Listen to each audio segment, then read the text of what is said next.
الحمد لله حمدا كثيرا طيبا مباركا الذي أرسل رسوله بالحق بشيرا ونذيرا وداعيا إلى الله بإذنه وسراجا منيرا. الصلاة والسلام على سيدنا ومولانا وحبيبنا وحبيب ربنا وملجأنا ومأوانا محمد المصطفى وعلى آله وأصحابه وأزواجه وذرياته وعلماء أمته وأولياء ملته أولي البررة التقى والنقى.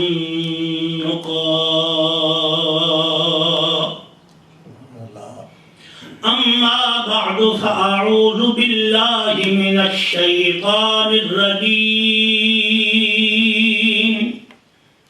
بسم الله الرحمن الرحيم.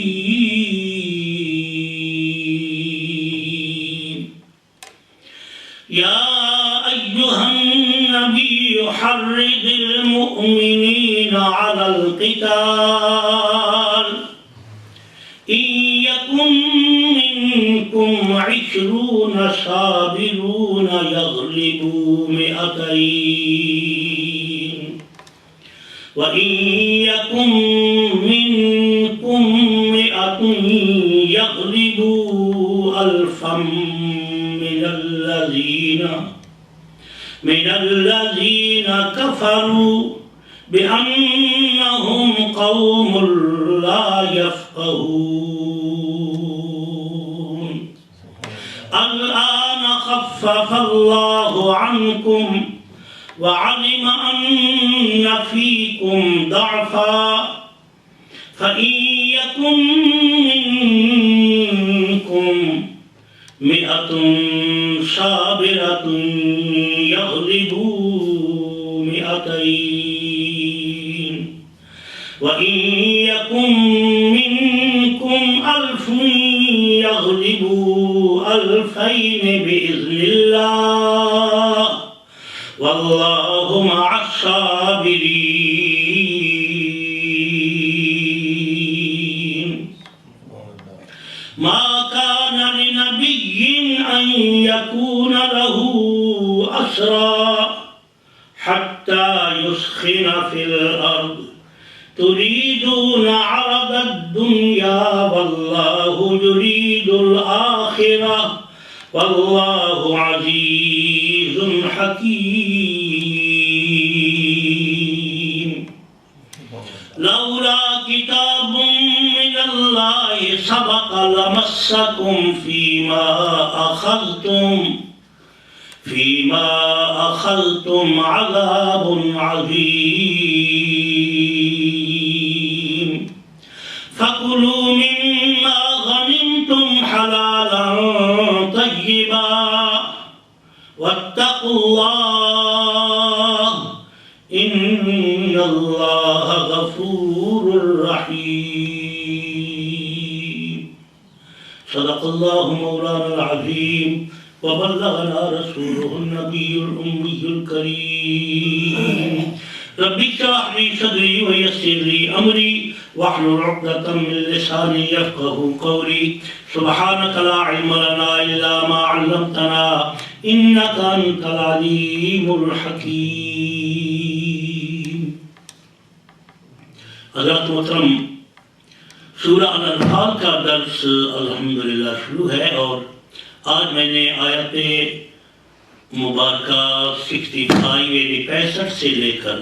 69 تک تلاوت کی ہے. یہ ایک رکوع ہے پورا. تو انشاءاللہ کوشش کریں گے کہ چند جتنے منٹ ہمارے پاس ہیں ان سے جو کچھ ملتا ہے قرآن مجید کے اس درس سے ہم مستفید ہونے کی کوشش کریں گے۔ اللہ تبارک و تعالی ہمیں اپنا پاک کلام سننے، سمجھنے اور اس پر عمل کرنے کی توفیق عطا فرمائے۔ پچھلی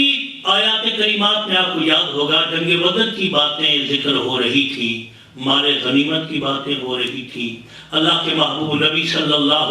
علیہ وآلہ وسلم اور نبی کریم صلی اللہ علیہ وآلہ وسلم کے صحابہ کو تسلیاں دی جا رہی تھی کہ تم جو کچھ یہ جہاد کر رہے ہو میری رضا کے لیے ہے، اور جو کچھ بندہ میرے لیے کچھ کرتا ہے تو میں اس کو محروم نہیں رہنے دیتا، اس کا بدلہ اس سے کئی گنا زیادہ عطا کرتا۔ جنگ بدر ہوئی تو جنگ بدر میں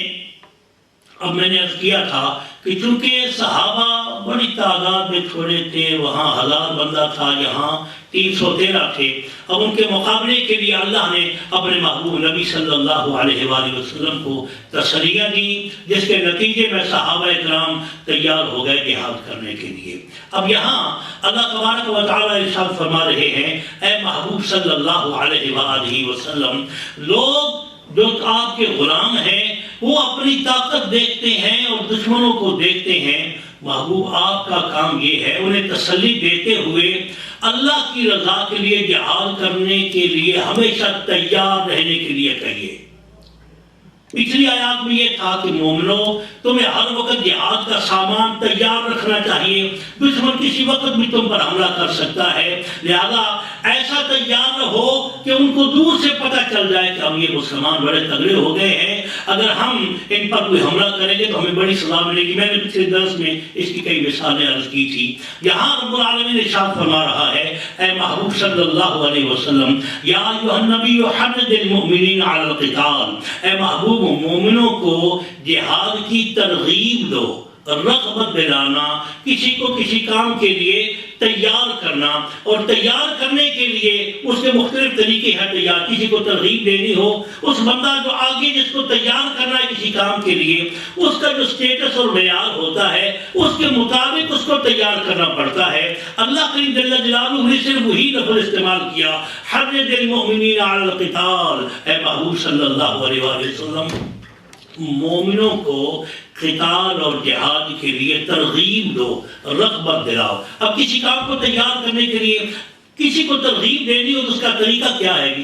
بندے کا اپنا معیار جس کو ترغیب دینی ہے۔ اب ہم نے اگر کسی چھوٹے بچے سے بھی کوئی کام لینا ہو نا تو اس کو لالچ دیتے ہیں، اور کہیں ایسا بھی ہوتا ہے کہ انعام کا لالچ ہوتا ہے کہ تم اگر یہ کرو گے تمہیں یہ انعام ملے گا، تمہیں پرائز دیں گے۔ اللہ تبارک و تعالی جل جلالہ نے اپنے محبوب نبی صلی اللہ علیہ وسلم کو اتنا ارشاد فرمایا کہ محبوب ترغیب دو صحابہ کو جہاد کرنے کی، بلکہ یہاں صرف صحابہ کا نہیں استعمال کیا حکم، اللہ نے ارشاد فرمایا مومنوں کو تیار رکھو، مومنوں کو ترغیب دو جہاد کے لیے، کہ جب دین اسلام پر یا اہل اسلام پر کسی قسم کا کوئی دشمن حملہ کرنے کے لیے تیار ہو تو انہیں تیار رہنا چاہیے کہ ہم ان کا مقابلہ کریں گے۔ اب ترغیب دینے کے مختلف یہ ہر وہ سورس، ہر وہ ذریعہ جس کی وجہ سے بندہ جہاد سے ڈرتا ہے، کتراتا ہے، گھبراتا ہے، اللہ نے فرمایا محبوب ان کی اس گھبراہٹ کو دور کرنے کے لیے تو ہر وہ سورس استعمال کر جس سے ان کا وہ غم دور ہو جائے۔ مثلا کسی کو یہ ہے کہ میں بھی کمزور بندہ ہوں، میں جب دشمنوں کے لیے جاؤں گا تو ان کے ساتھ میں کیا مقابلہ کروں گا، وہ تو پہلی بار سے مجھے ہلاک کر دیں گے، پہلی بار سے مجھے قتل کر دیں گے۔ اب یہ ایک ڈر ہے، اس کے لیے اللہ کے محبوب نبی صلی اللہ علیہ وآلہ وسلم کو یہاں ارشاد فرمایا گیا، فرمایا محبوب ان سے فرما دیجئے ان یکم منکم 20 صابرون یغلبوا 200، اگر تم میں 20 بندے ہوں صبر کرنے والے، اگر وہ کافروں کے مقابلے میں ہوں گے تو 200 ہوگا تو وہ بھی ہاتھ آئے گا۔ تم جو 20 ہو نا تمہارے مقابلے میں اگر 200 آئیں گے تو وہ بھی مغلوب ہو جائیں گے، تم ہی غالب ہوگے۔ اور وَإِيَّكُمْ مِنْكُمْ مِئَةٌ، اور اگر تم 100 ہو تو يَغْلِبُوا أَلْفًا مِنَ الَّذِينَ كَفَرُوا، خداوند قدوس تمہیں 1000 کافروں کے مقابلے میں غلبہ عطا فرمائے گا۔ یہ ہے ترغیب دینے کا۔ اب چونکہ صحابہ پہلے یہ دیکھ چکے ہیں کہ کیا ہوا میدان بدر میں، اب یہاں ان کو اور مزید تسلی دی جا رہی ہے، بتایا جا رہا ہے کہ گھبرانے کی کوئی بات نہیں، خدا تمہارے ساتھ ہے اور تمہاری اس ضرورت کے لیے رب العالمین جل جلالہ فرشتوں کو تمہاری امداد کے لیے بھیج دے گا۔ اب یہاں ترغیب کی میں نے بات کی ہے، اللہ نے مومنوں کو حکم دیا، مومنوں کو کہ جہاد کرنے کے لیے تیار رہیے، ترغیب۔ اب اس کے لیے بھئی بندہ سوچتا ہے کہ پہلی بات یہ کہ وہ کمزور ہے، میں کیا کروں گا، دوسرا یہ ہے بھئی میں تو چلا جاؤں گا، میرے بچوں کا پیچھے کیا بنے گا، ان کی لوگ آفٹر کون کرے گا؟ تو اللہ نے فرمایا محبوب ان کی ذمہ داری بھی اٹھا، مقصد یہ ان کو ترغیب دینا ہے جہاد کے لیے، انہیں تجارت کو جو چیز بھی ان کے سامنے رکاوٹ بن رہی ہے نا، بزدلی کی طرف لے جا رہی ہے کہ نہیں جی پیچھے کیا بنے گا، یہ کیا ہوگا، اے محبوب تم ان کو تسلی دو، رہ گئی ان کی ضرورتیں تو میں وعدہ کرتا ہوں تیرے لب سے جو نکلتا جائے گا میں انہیں پورا کرتا رہوں۔ یہ نبی کریم صلی اللہ علیہ وآلہ وسلم کو حکم ہوا۔ اچھا اب یہاں ہم نے ایک مسئلہ اور غور کرنا ہے،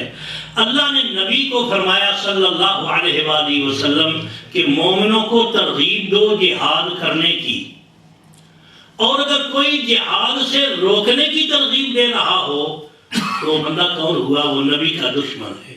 نبی کو حکم یہ ہے صلی اللہ علیہ وآلہ وسلم کہ تم انہیں ترغیب دو جہاد کرنے کی، اور جو ان کو ڈرا کر ترغیب دینے کے بجائے روک رہا ہے۔ آپ کو پتہ ہے جہاد سے مسلمانوں کو سب سے پہلے کس نے روکا تھا؟ وہ کلمہ بھی پڑھ رہا ہے، مسلمان ہونے کا دعویٰ بھی کر رہا ہے اور کہتا ہے نہیں نہیں جی اب جہاد کی ضرورت نہیں۔ علی جا وہ ہے مرزا غلام محمد قادیانی، اس نے کیا کہا تھا؟ اس نے کہا تھا دوستو اب چھوڑ دو جہاد کا خیال، دوستو جہاد کا خیال چھوڑ دو۔ آگے کیا کہا تھا جی؟ دین میں حرام ہے جہاد اور قتال، یعنی دین میں حرام ہے جہاد اور قتال۔ اللہ کا محبوب حکم دے رہا ہے جہاد کرنے کے لیے اور مرزا قادیانی کہہ رہا ہے کہ یہ حرام ہے۔ اب آپ اندازہ فرما رہے کہ اب بھی وہ اگر دعویٰ کرے میں مسلمان ہوں، جس کام کے لیے اللہ نے اپنے نبی کو بھیجا اس کی تو مخالفت کر رہا ہے اور کہتا ہے کہ ہم بھی مسلمان ہیں۔ ہم یہی کہتے ہیں مسلمان وہ ہے جس نے اللہ کے محبوب نبی صلی اللہ علیہ وسلم کو نبی مانا، رحمت للعالمین مانا اور خاتم النبیین مانا۔ اس لیے اللہ ترغیب دینے کا حکم دے رہا ہے اور وہ روکنے کی کوشش میں ہے نہیں کہ جہاد کرنا ضروری ہے۔ آپ کو پتہ ہے مرزائیوں کے مذہب میں کیا ہے کہ جہاد حرام ہے، وہ کہتے ہیں نہیں اب ختم ہو گیا۔ اللہ نے اپنے محبوب نبی کو فرمایا تھا محبوب جہاد کی ہر وقت ضرورت ہوگی، اس لیے تم ترغیب دیتے رہو اہل ایمان کو، تیار رہو کسی موقع پر بھی ضرورت ہوگی اور رہ گئی تمہاری کمزوری۔ اب یہاں ترغیب میں ایک مثال یہاں محدثین اکرام اور مفسرین اکرام نے فرماتے ہیں اگر کافر لڑنے کے لیے ایک دوسرے کو ترغیب دینے کے لیے مسلمانوں کے خلاف اس طرح کے لالچ دیتے ہیں، ان کو طمع دیتے ہیں، تو تمہارے لیے بھی ضروری ہے کہ تم بھی ان کو ترغیب دو اس مقصد کے لیے جو کچھ ان کو انعام دینے کا لالچ دینا پڑے، مقصد ہے دین کا کام کرنا، اس کے لیے جو کچھ بھی کر گزرتے ہو کرو اور ان کو تیار کرو دین کے اس کام کے لیے۔ یہاں محدثین اکرام اور سیرت نگاروں نے جنگ بدر کے ساتھ متعلقہ ہی ایک واقعہ نقل کیا ہے۔ کہتے ہیں کہ امیہ بن خلف کا ایک بیٹا تھا، آپ کو پتہ ہے کہ حضرت بلال رضی اللہ تعالی عنہ کو وہ بڑی سزائیں دیا کرتا تھا، تو یہ میدان بدر میں مارا گیا، قتل ہوا۔ اس کا بیٹا تھا صفوان، ایک اور آدمی تھا اس کا نام تھا عمیر بن وہب۔ صفوان کا ابا وہاں جنگ بدر میں قتل ہو گیا، اس کو بڑا دکھ تھا، میرا بڑا تھا۔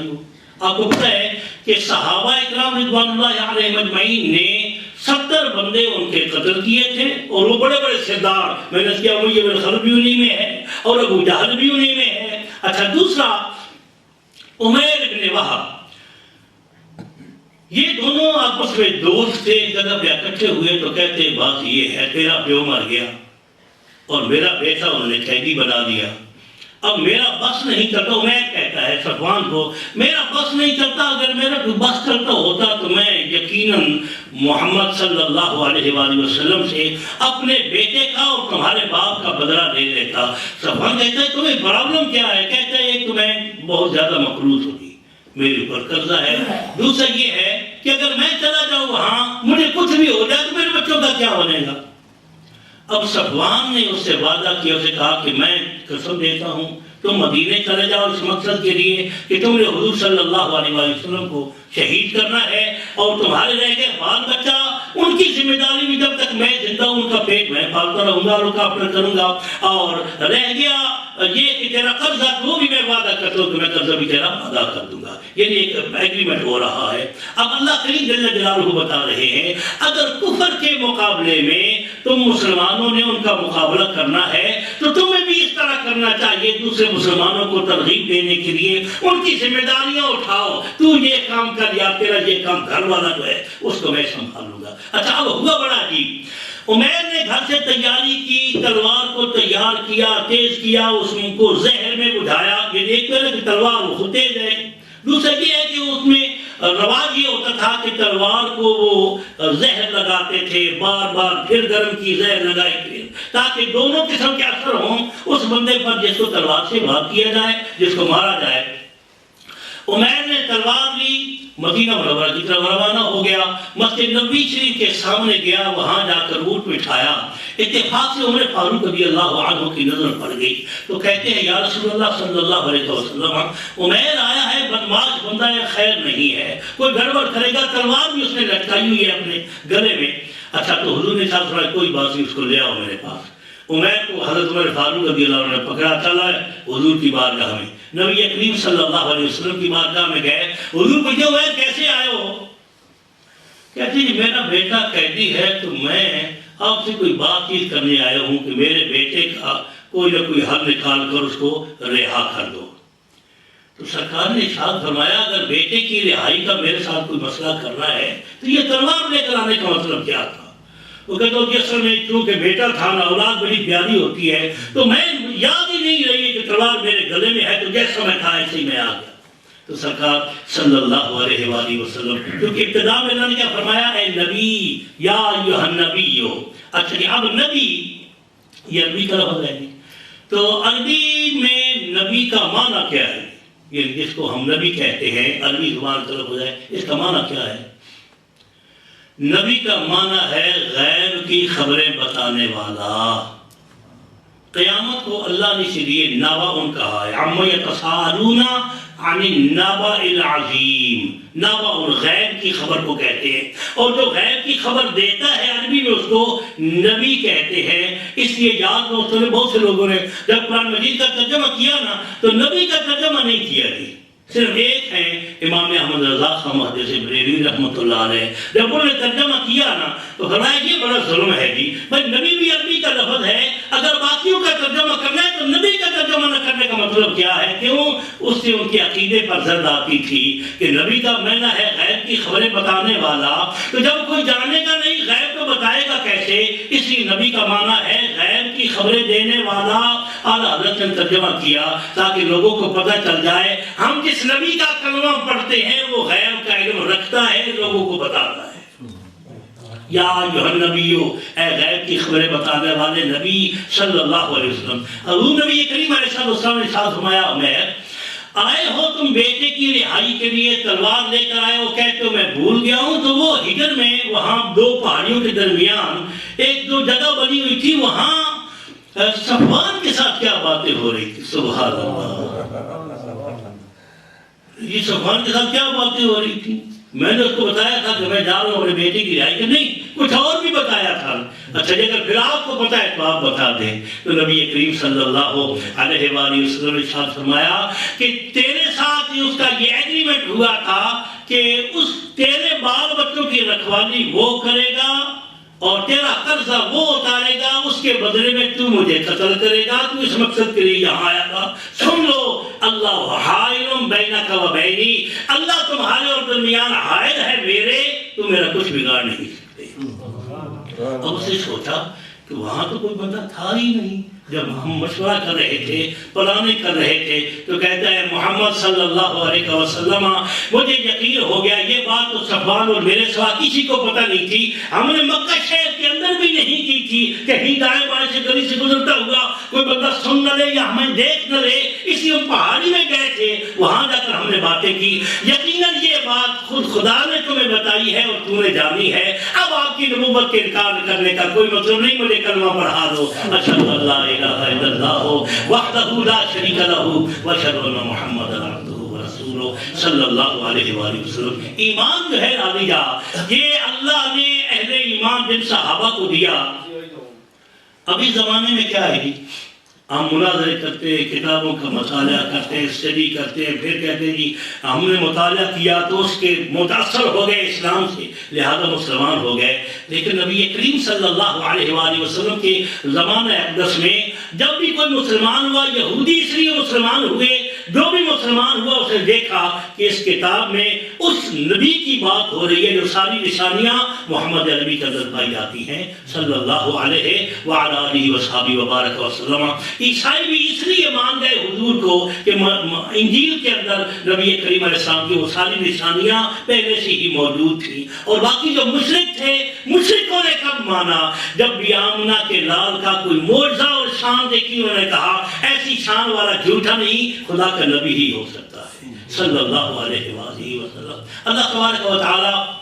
جل جلالہ نے اپنے محبوب نبی صلی اللہ علیہ وسلم کو یہ شان عطا فرمایا۔ پھر اللہ ارشاد فرما رہا ہے، ابو بندہ تو مسلمان ہو گیا، پھر اللہ کریم یہاں ارشاد فرما رہے ہیں میں دیکھ رہا ہوں تم کچھ کمزور ہو، اور کمزوری میں تم کچھ سوچ رہے ہو کہ پتہ نہیں کیسے مقابلہ ہوگا، تمہاری کمزوری کی وجہ سے ایک بات یاد رکھنی ہے، صبر کا دامن نہیں چھوڑنا جی۔ الآن خفف اللہ عنکم وعلم ان فیکم ضعفا، اللہ تبارک و تعالی جل جلالہ نے کچھ تخفیف اور کمی کر دی ہے، پہلے تمہارے لیے حکم تھا وہ عام بڑے بہادروں کے لیے تھا، اب چونکہ تم کمزور ہو اس لیے ہم تمہارے لیے اس کمزوری کی وجہ سے ایک حکم اور بدلا دیتے، کیا فَإِيَّكُمْ مِنْكُمْ مِئَةٌ صَابِرَةٌ يَغْلِبُوا مِئَتَيْنِ، تمہاری کمزوری کی وجہ سے یہ وعدہ کرتے ہیں کہ تم ایک اکیلا بندہ دو کے مقابلے میں کافی ہوگا، دو دشمن آئے نا تمہارے، تم اکیلے ہو ان کے مقابلے کے لیے تم کافی ہو۔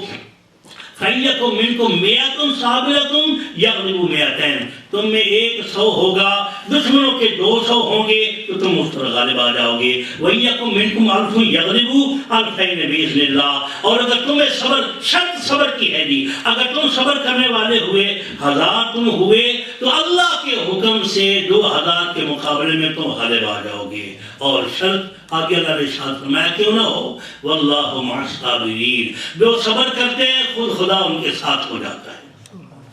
اب آگے اگلی آیت کریمہ میں اللہ تبارک و تعالی جل جلالہ نے مسلمانوں سے کچھ ناراضگی کا اظہار کیا، یہ جنگ بدر میں جو واقعات پیش آئے اس میں عربی زبان میں اس کو عتاب کہتے ہیں، نہیں جی ایسا کیوں کیا آپ نے، ایسا نہیں ہونا چاہیے تھا۔ رب العالمین جل جلالہ نے صحابہ کرام کو ہوا یہ، اللہ یہ چاہتا تھا کہ جتنے مشرک جنگ بدر میں آئے ہیں، میدان بدر میں مسلمانوں کے ساتھ جہاد کرنے آئے ہیں، ان سارے کے ساروں کا بیڑا غرق کر دیا جائے، ان سب کو مار دیا جائے، لیکن مسلمانوں جب دیکھا وہ بھاگ گئے، انہوں نے کہا چلو شکر ہے جانے دے گی، جانے دے۔ اب وہ کچھ بھاگ گئے اور جو رہ گئے مسلمانوں نے ان کو قیدی بنا لیا۔ اب کچھ لوگوں نے یہ دیکھا جو بھاگ گئے ہیں ان کا سامان وہاں پڑا ہوا ہے، اس سامان کو اکٹھا کرنا شروع کر دیا۔ اللہ کریم ارشاد فرما رہے ہیں اے میرے محبوب نبی صلی اللہ علیہ وآلہ وسلم، یہ بات تو اچھی نہیں ہوئی، میں تو یہ چاہتا تھا کہ کفر کا ہمیشہ کے لیے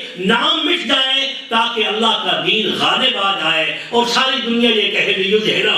علی الدین کلہ، بس اسلام اسلام ہی رہ جائے۔ لیکن جلد بازی کی انہوں نے، اور جو بھاگ رہے تھے چاہیے تھا ان کے پیچھے جاتے، اب یہ بھی بھاگنے کی کوشش کرتے، قیدی بھی، ان کو بھی مار دیتے تاکہ ان کا نام مٹ جاتا۔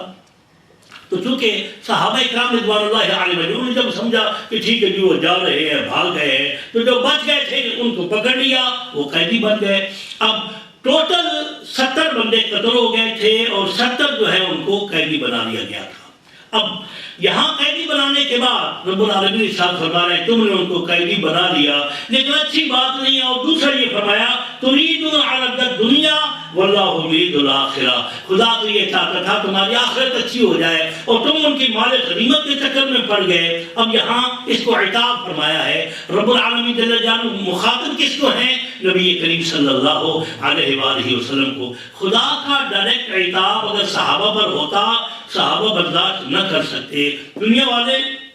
لوگوں کی اپنی اپنی سوچ ہوتی ہے، لیکن صحابہ بڑے رقیق القلب، بڑے نرم دل ہیں۔ سرکار کا ایک طریقہ تھا، اللہ حضور کو مخاطب ہیں اور حضور علیہ السلام صحابہ اکرام سے مخاطب ہو کر ان سے بات کر رہے ہیں۔ اللہ نے یہ بات حضور کو مخاطب ہو کر تھی صحابہ کے بارے میں، لیکن خطاب اللہ نے کس کو فرمایا؟ صحابہ کو نہیں، نبی کریم صلی اللہ علیہ وآلہ وسلم کو فرمایا۔ واللہ عزیز حکیم، اللہ بڑے غلبے والا ہے، حکمت والا ہے۔ وہ یہ چاہتا تھا کہ ایسا ہو جائے، ان کا نام و نشان مٹ جائے، لیکن تم نے جلد بازی کی ہے۔ اب یہاں وہ جو 70 آدمی قتل ہو گئے تھے وہ تو گئے، اور جو 70 آدمی وہاں قیدی بنے تھے اس کے لیے اب ایک اور مسئلہ آ گیا تھی، ان کو رکھا جائے۔ کافر نے وہاں یہ پرانے گناہ کی سوچا تھا یار کتنی دیر تک رکھیں گے، مسلمان غریب تو ہیں، تو قیدیوں کو خواہ مخواہ روٹی دینی کوئی آسان کام ہے؟ 70 بندے کو روزانہ صبح شام دوپہر کا کھانا دینا پڑے، تکلیف ہوتی ہے، ٹھیک تھا، تو وہ خود بخود ہی چھوڑ دیں گے۔ نبی کریم صلی اللہ علیہ وسلم نے صحابہ اکرام سے مشورہ کیا، اچھا جی بتاؤ ان کے ساتھ کیا سلوک کرنا چاہیے۔ سیدنا صدیق اکبر رضی اللہ تعالیٰ وہ ہے، حضرت عمر فاروق رضی اللہ تعالیٰ عنہ، اور تیسرے ہے حضرت عبداللہ ابن رواحہ رضی اللہ عنہ۔ یہ عبداللہ ابن رواحہ جو ہے یہ کون ہے جی؟ یہ حضور کے نعت خان ہیں صلی اللہ علیہ وآلہ وسلم، اور ان کی آواز میں بڑی درد تھی، بڑی درد کے ساتھ نعت پڑھتے تھے۔ جب نعت پڑھتے نا تو یہاں تک آتا ہے، بلکہ بخاری شریف میں حدیث ہے اور دوسری سیرت کی کتابوں میں لکھا ہے کہ اگر کوئی اونٹ چل رہے ہوتے تو یہ اتنا ترنم کے ساتھ، اتنی خوبصورت الہام اور آواز کے ساتھ کچھ پڑھتے،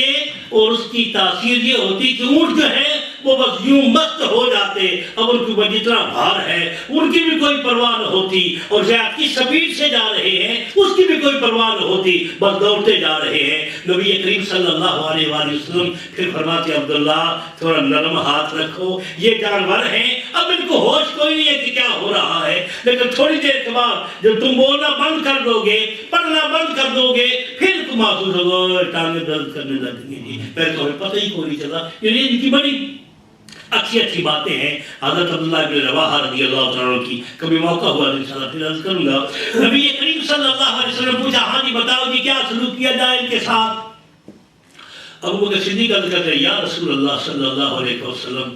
ان سے فدیہ لیا جائے اور ان کو چھوڑ دیا جائے، فدیہ لیا جائے ان کو چھوڑ دیا جائے۔ عمر فاروق رضی اللہ عنہ سے پوچھا ہاں بھائی عمر تم بتاؤ، انہوں نے کہا یا رسول اللہ ان کو چھوڑیں گے، انہوں نے جو کچھ پہلے ہمارے ساتھ کیا اب یہ چھوڑیں گے نہیں تو ان کو یاد آئے گا ہمارے بڑوں کے ساتھ کیا ہوا ہے، یہ سارے تیار ہو کر پھر ہم پر حملہ کریں گے۔ اس لیے میرا مشورہ یہ ہے ہم مسلمانوں میں جو ان کا کوئی رشتہ دار ہے نا، وہ رشتہ دار اپنے رشتہ دار کو پکڑے اور یوں ہی اس کا گلا کاٹے جس طریقے سے انہوں نے ہمارے مسلمانوں کے مقابلے اور وہاں مکہ معظمہ میں ہمارے ساتھ ظلم و ستم کیا تھا۔ یہ عمر فاروق عبداللہ ابن رواحہ رضی اللہ تعالیٰ عنہ ان سے پوچھا کہ آدمی آپ بتائیں، عرض کرتے یا رسول اللہ صلی اللہ علیہ وسلم جو مکہ میں جو کچھ ہوا تھا مسلمانوں کے ساتھ اگر اس کو سامنے رکھا جائے تو پھر ہر بندہ یہ کہنے پہ مجبور ہوگا ان کو جتنی سزا دی جائے وہ کم ہی ہے، کیونکہ نبی کریم صلی اللہ علیہ وآلہ وسلم کے ساتھ حضرت عمار بن یاسر کے ساتھ اور ان کے خاندان کے ساتھ ان کی بیویوں اور عورتوں کے ساتھ جو سلوک ہوا تھا بندہ یقیناً حضرت بلال حبشی رضی اللہ عنہ کا ہی دیکھ لیں تو یہ بڑے ظلم کیے تھے۔ اب مسلمانوں نے چونکہ اپنی آنکھوں سے دیکھے ہوئے تھے وہ سارے کہتے تھے ان کو وہ سزا ملنی چاہیے۔ عبداللہ بن رواحہ کہتے یا رسول اللہ صلی اللہ علیہ وسلم میرا خیال تو یہ ہے کہ یہاں ہمیں لکڑیاں اکٹھی کرنی چاہیے، آگ جلانی چاہیے، ان سب کو آگ میں ڈال دینا چاہیے، یہ دھرتی پر رہنے کے قابل نہیں ہے، ان کو جلا دیا جائے۔ اب تینوں باتیں ہوئیں، نبی کریم صلی اللہ علیہ وآلہ وسلم نے سبحان اللہ حضور ارشاد فرماتے ہیں مجھے ابو بکر کی بات پسند آ رہی ہے۔ حضور رحمت اللہ علیہ نے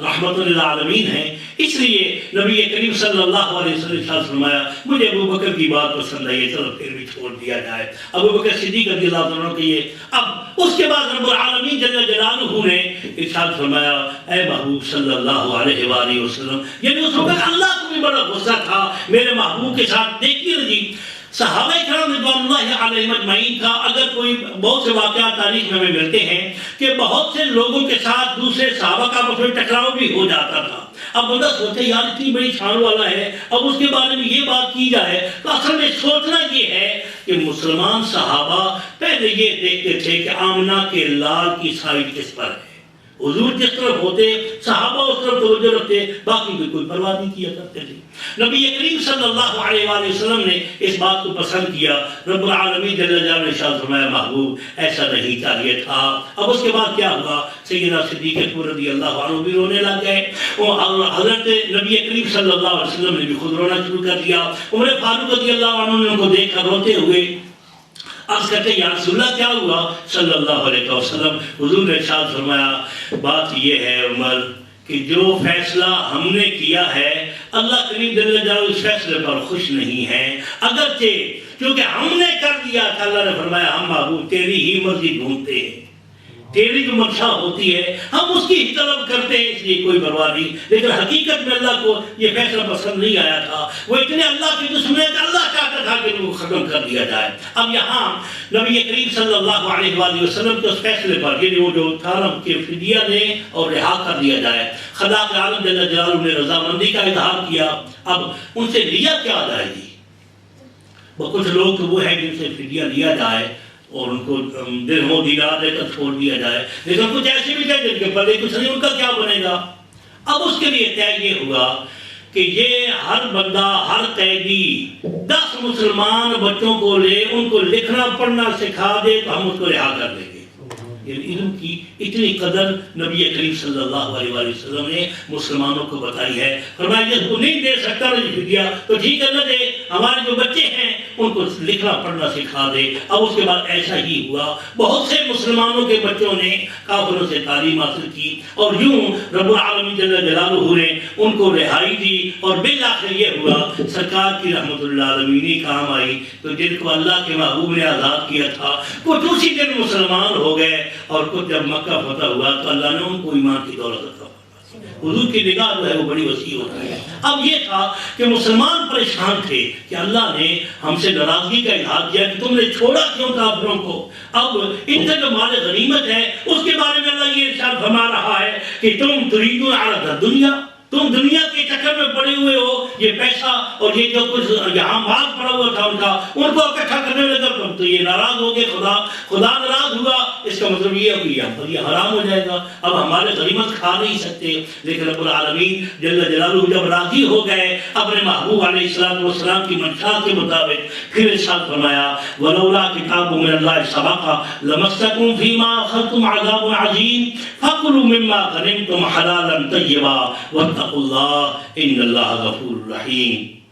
اللہ تعالیٰ نے اگر مال غنیمت تم پر پہلے حلال کرنے کا حکم نہ دے دیا ہوتا تو پھر آج تمہیں بڑی سخت سزا ملتی۔ دیکھیے جی مال غنیمت کے پیچھے لگ گئے اور کافروں کو چھوڑ دیا، اللہ کو ناراضگی ہوئی، لیکن اللہ نے ارشاد فرمایا بات یہ ہے اس کی بھی تو اجازت میں نے دی تھی نا کہ مال غنیمت حلال ہے لے لو، اس لیے میں تمہیں معاف کرتا ہوں، اور اگر میں نے پہلے مال غنیمت کی اجازت نہ دی ہوتی آج تم پر میں سخت عذاب نازل کرتا۔ اب فَكُلُوا مِمَّا غَنِمْتُمْ حَلَالًا طَيِّبًا، پاکیزہ اور حلال یہ مال غنیمت کھاؤ، وَاتَّقُوا اللَّهَ، لیکن ہمیشہ اللہ سے ڈرتے رہو، ان اللہ غفور الرحیم، بے شک اللہ بخشنے والا مہربان ہے۔ تو آج یہ الحمدللہ 5واں رکوع ہم نے 10ویں سپارے کا درس کے طور پہ سنا ہے۔ خالق عالم جل جلالہ قبول فرمائے اور اس کے صدقے ہمیں قرآن پاک سیکھنے سننے کی اور محبت سے عطا فرمائے۔ وآخر دعوانا الحمدللہ رب العالمین۔